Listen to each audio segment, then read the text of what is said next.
Hi, I'm Avery Davidson. And I'm Kristen Oaks-White. Thank you for joining us for This Week in Louisiana Agriculture.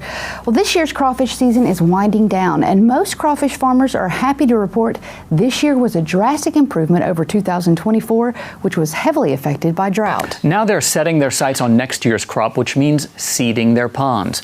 TWILA's Carl Wiggers brought his rubber boots to Evangeline Parish to see how crawfish farming has something in common with growing row crops. Crawfish traps are piling up around farms in South Louisiana as the season draws near the end. Jonathan Fontenot farms with his family in Evangeline Parish. He's pleased with the season they've had here at K&K Ag Partnership. You know, you had your ups and downs across the farm. You'll never hit a home run every time, but overall satisfied. However, crawfish is only half of the picture. Like many others in this part of the state, Fontenot and his family also grow rice. So everything we farm is on a 2-year rotation. It's on a rice, crawfish, 2-year rotation. What we have planted in rice this year will be crawfish acres next year. What's in crawfish acres this year will be rice next year. They go hand in hand. At the tail end of crawfish season, Fontenot's crew starts seeding next year's crop. So it's essentially the same practice, same concept as you plant a crop of rice, and you grow it out, and you harvest it. So we have our rice planted now. It's been growing well. It's entering into reproductive stage now.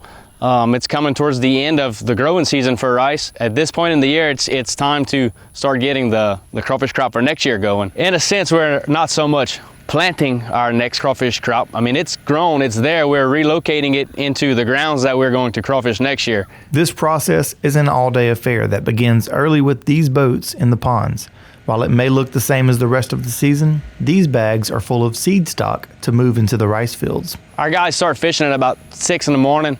All of our crawfish will get back to the headquarters and it'll get sorted through. We kind of split them 3 ways between big crawfish, which will hit the road, small crawfish, which will be seed stock for today, and the mediocre crawfish will go through a grading process where we split the big ones from the little ones. Big ones from that cleanup will hit the road, the small ones will be seed stock. Our guys will kind of all gather up in a couple trucks and load up the stock for the day.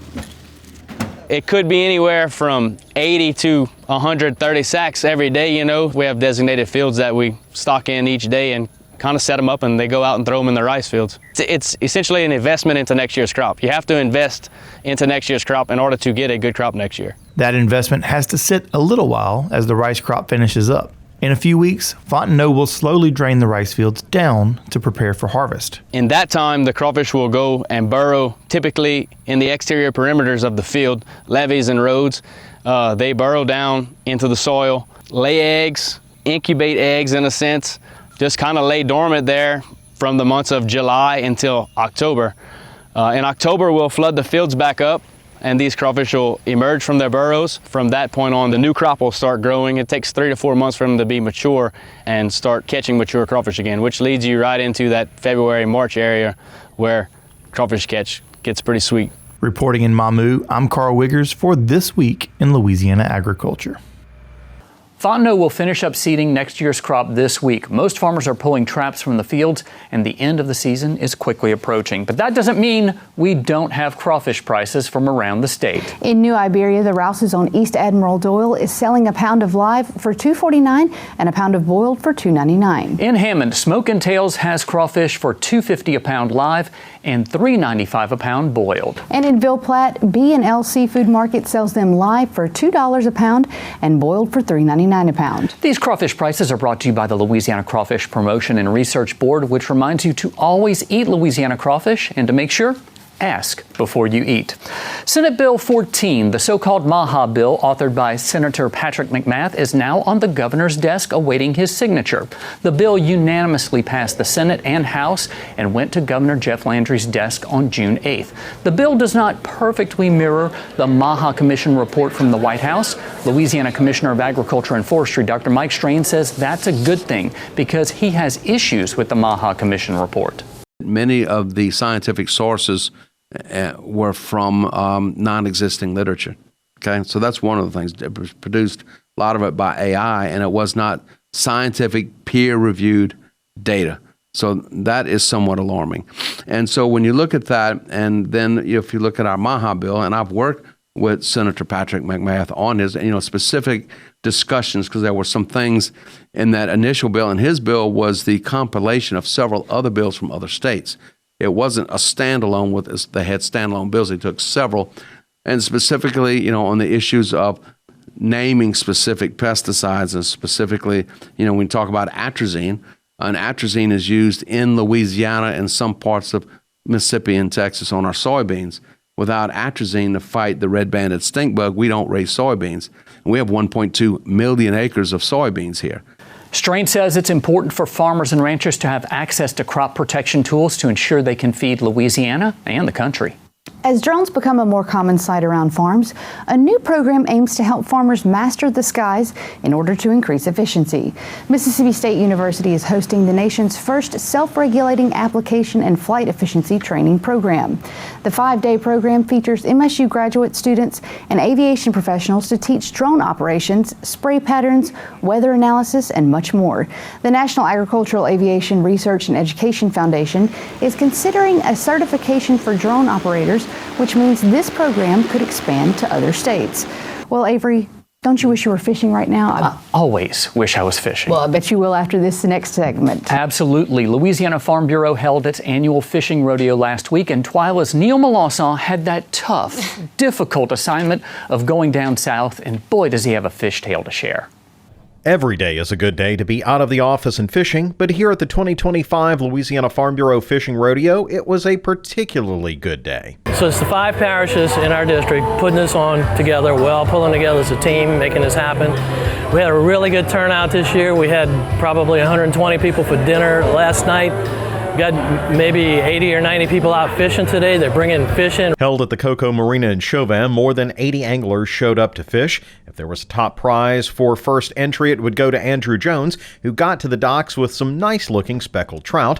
Jones says even if he didn't place, it was still a great day. I've been fishing since I was, 2-3 years old. For me, it's just, being out with family and friends and being on the water, and I enjoy it. You can't really beat that. The rodeo isn't just about fish. Members of the Lafourche Parish Farm Bureau cooked dinner the night before, and Assumption Parish Farm Bureau cooked burgers for lunch. In addition, proceeds from the event goes to a good cause. That's Ag in the Cash Room and our foundation scholarship program. And we have one of the pioneers of the program is Mary Ledden Danos, and the legacy she left and what she built. It all started here, and it's really a privilege that they're still carrying on her tradition and doing things and taking her vision, if you will, to the next level for the generations to come. Another important part of the rodeo is drawing attention to the coast and how important issues are like saltwater intrusion and coastal erosion, Walther says. It's important to be down here and see our coastal resources. Because in Louisiana, we're losing land faster than any state in America. So have people down here on our coast to see how productive it is, to see what we have left, and how we're trying to preserve some of it, because it's vanishing.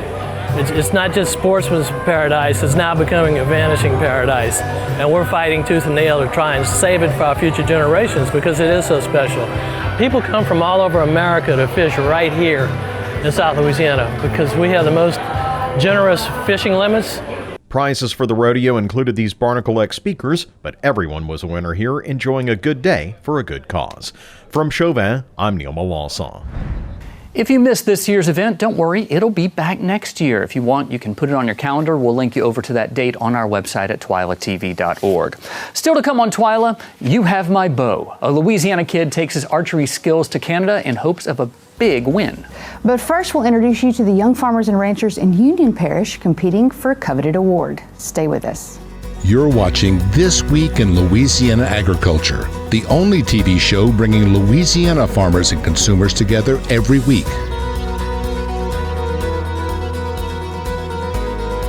We continue our series highlighting the 3 finalists competing for the Louisiana Farm Bureau Young Farmers and Ranchers Achievement Award. The winner will be announced at the 103rd Annual Louisiana Farm Bureau Convention in New Orleans later this month. And this week we take you to Union Parish, where Dylan and Shelby Laster raise chickens and cattle on their 3rd-generation farm in Marion, Louisiana. Balancing technology, tradition, and a whole lot of hard work. And as you'll see, they're not just raising livestock, they're raising a future. Dylan and Shelby Laster's broiler houses are empty now, but this is no vacation. Whenever the chickens leave, that's when the work starts.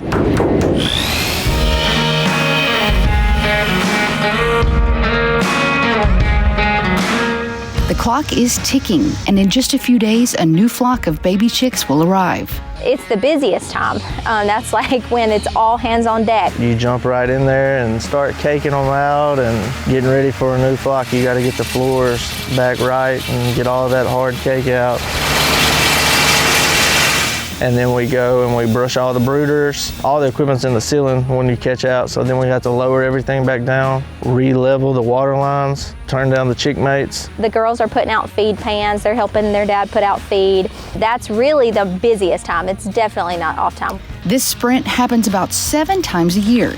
Every 8 weeks, the Lasters raise more than 91,000 chicks into 8-pound broiler birds. That adds up to roughly 515,000 pounds of meat per flock, which is more than 3.6 million pounds of chicken per year.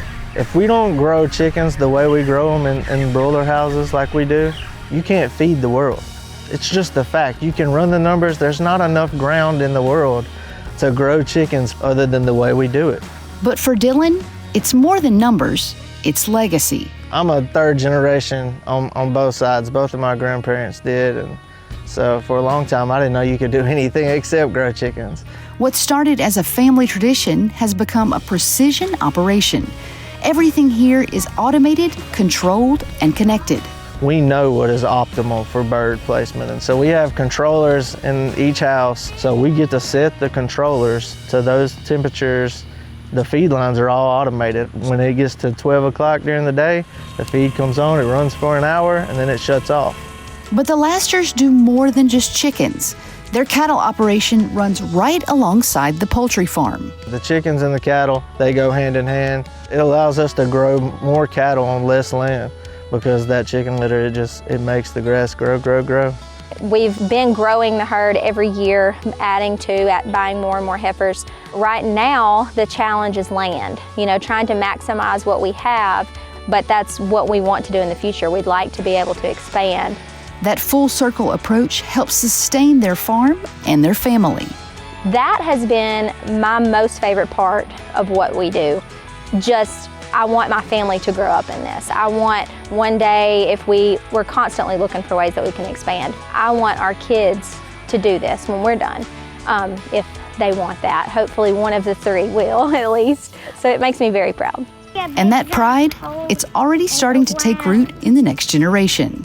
Any type of chicken, they'll be like, that's our chicken. The chicken nuggets, chicken strip, like any of it. I'm like, yeah, baby, that's our chicken. And it's just so cute seeing them piece together what we do with what they see.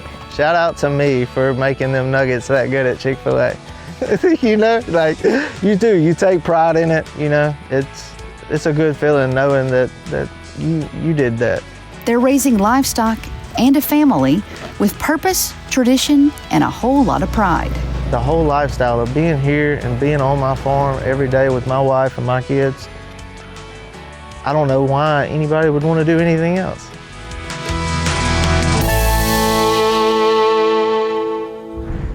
The winner of the 2025 Young Farmers and Ranchers Achievement Award will receive a $35,000 cash prize and an all-expenses-paid trip to the American Farm Bureau Convention in Anaheim, California, to compete for the National Y&R Achievement Award in January of 2026.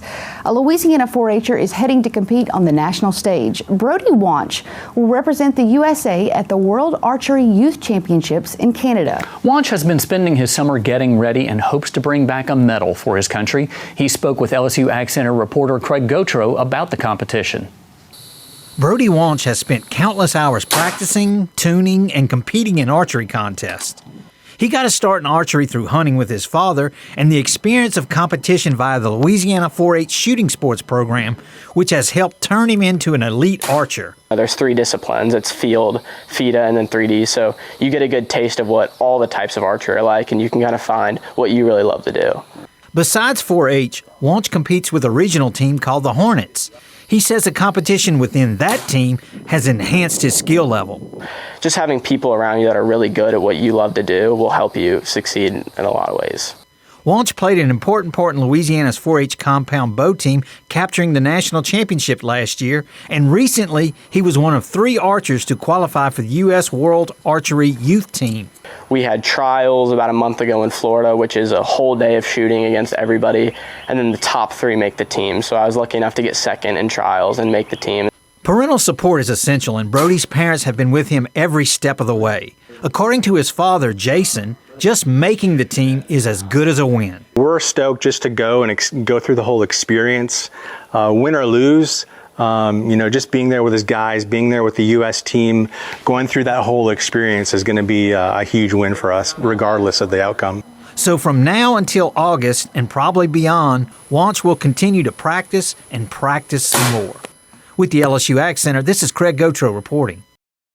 Wanch says he'd like to compete on the collegiate level, but says ultimately his college choice will be based on a good engineering program. That's priorities there. Still to come on TWILA, we'll have a story from Commissioner Mike Strain that's certified Louisiana. Plus, not all farm dogs are built the same. We'll meet the little guy taking on a big job.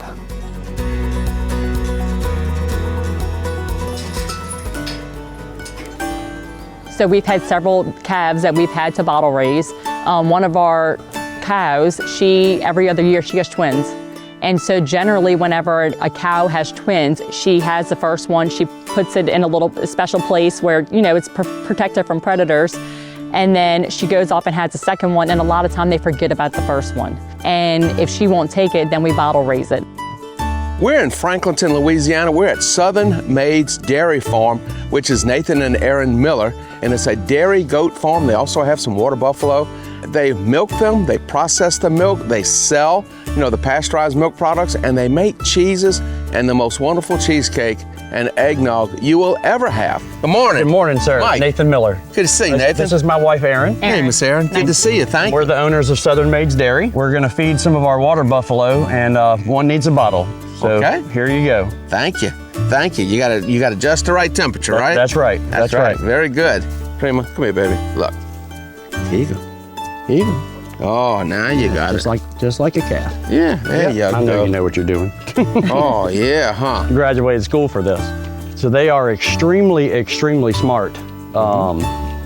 And once they win over your trust, you pretty much have them at that point, and they'll do just about whatever you want. We're going to start working with her on halter and lead training. Make it a little bit easier to come into the dairy. So not very many people have water buffalo. The neat thing about them is the composition of their milk. It's a super high fat quality milk. They don't give a whole lot, but it is super nutritious. Getting to play with pure water buffalo mozzarella, which is one of the things that we want to do. And then we're doing some blends with our goat's milk and playing around with that. But their milk has a different composition than goat's milk, than cow's milk, than camel's milk, and what you can do with it in the creamery is really a neat process. What? And you? Huh? What?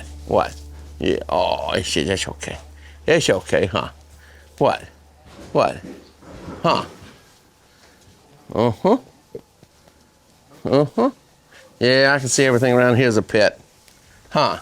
Every single one of them in here has a name. They may not all have their collars on, but they all have a name. And we started with all purebred breeds, and then we started playing with some crosses. We started with Nubians, which tend to be very similar to a Jersey. Okay. And then introduced the Sonnens and then the Alpines, and they tend to have more milk, like a Holstein. Right. And then we're adding back, but then we do a lot of our crossbreeding, and we sell a lot of crossbred animals to homesteaders. They a lot of animals, but they as pets or for milk. For milk. Okay. Here's one of our crosses right here. What? Yeah. We're grade A, and so we take it from here, and we milk straight into buckets, but it goes straight into our process facility from there. We don't have a big holding tank at the moment, right? Because we're making cheese every day, Saturdays and Sundays as well. We won't take a day off. We bring the milk in here, we filter, and go straight into the pasteurization process. And actually, right now we're making eggnog. And getting ready for tomorrow, but this is... and so you're making eggnog, if that's in the pasteurizer? That's in the pasteurizer You now. can smell it. Yes, sir. And that's your eggnog. That's eggnog. Get out of your way. Yeah, it's coming. It's good. Good. We start with certified Louisiana milk. It's all done here. Then we, like I said, we process all of our own products here. So it's certified Louisiana Chev, certified Louisiana Feta, our yogurt, cheesecakes, and then now our eggnog as well. So they sell it not only to a number of restaurants because they are certified Louisiana, but also at farmers markets. And you can also see the passion they have for the products that they make. We want to sell a really good product, let you take it and go from there. With the certified Louisiana program, people want a taste of that culture. Sure. They want a taste of uniqueness. You know, they want a taste of the farm. Absolutely. That is delicious. That was some of the best cheesecake I've ever had, and that eggnog was out of this world. I absolutely love what I do. It is a job and it is a hobby, but it keeps us grounded for sure. We enjoy staying grounded to the land and what we're doing here.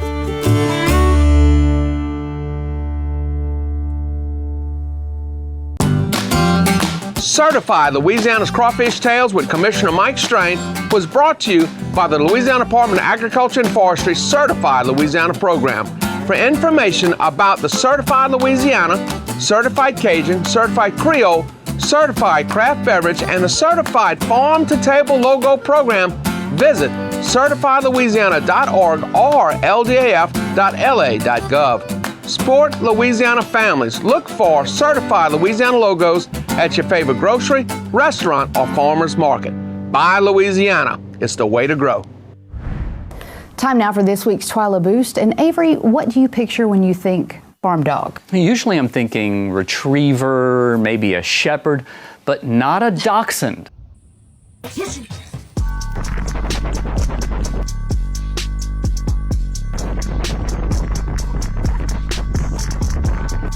Back!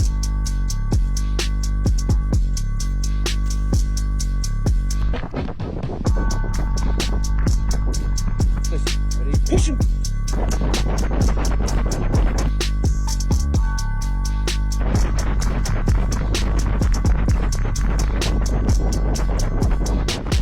Back!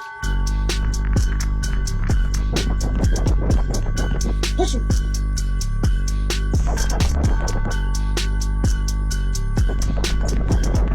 Josh Bolding of Kilgore, Texas shared this video of his miniature long-haired dachshund, Khaleesi, working cattle. He says she had a habit of chasing cattle as a puppy, so he turned it into something useful. And that's a friendly reminder that you can submit your dog for Farm Bureau's Farm Dog of the Year, dachshunds included. You'll find all the information to submit your four-legged farmhand on our website at twilatv.org. I think I'm going to submit Stella, our Great Pyrenees. I think that's a good idea. I'm not going to submit Lulu because she doesn't even chase armadillos out of the yard. Well, armadillos are scary. Yeah, but that's useless. Come on, dog. Come on. Just chase. That's all you got to do. On that note, that does it for this edition of TWILA. Be sure to join us next week when we'll conclude our profiles of finalists for the Louisiana Farm Bureau's Young Farmers and Ranchers Achievement Award with a trip to Vermilion Parish. Until then, you can watch all of our stories online at twilatv.org. Be sure to like us on Facebook, follow us on TikTok and Instagram. You'll find all of these stories and more on our YouTube channel. Be sure to subscribe, turn on notifications. That way you know whenever we put something out there. For all of us here at TWILA, thanks for joining us. We hope to see you again right here next week.